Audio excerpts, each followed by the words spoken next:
Quand le président du Conseil représentatif des institutions juives de France s'en prend frontalement à un parti, ça divise forcément. Certains voient un discours courageux, pendant que d'autres l'accusent de viser uniquement la France insoumise pour sa position sur Gaza, tout en ménageant le Rassemblement national qui soutient la politique de Netanyahou. Les uns parlent de clarté, les autres dénoncent un deux poids deux mesures. Écoutez.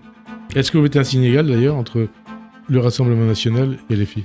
Je mets pas de signe égal parce que ce sont deux mouvements qui ont des histoires différentes, des ressorts différents, et donc pour les Juifs, ils sont à prendre avec des pincettes, mais pour des raisons qui n'ont rien à voir. Aujourd'hui, la priorité politique est sans doute dans le combat contre LFI, parce que c'est LFI qui produit... La priorité, vous dites la priorité politique, je l'ai dit lors de ma réélection, ma priorité politique, c'est, dans les mois qui arrivent, de rendre résiduelle l'influence de la France insoumise. Est-ce que pour autant on néglige le combat contre... résiduel? Ça veut dire que aujourd'hui, la France insoumise pèse trop politiquement. Ils ont pris en otage la gauche de manière générale. Or, je crois que la gauche mérite mieux que ça. Je crois qu'il existe dans notre pays encore des gens qui sont attachés à une gauche républicaine claire sur la question de la lutte contre l'antisémitisme. Je refuse qu'elle soit retenue en otage par la France insoumise.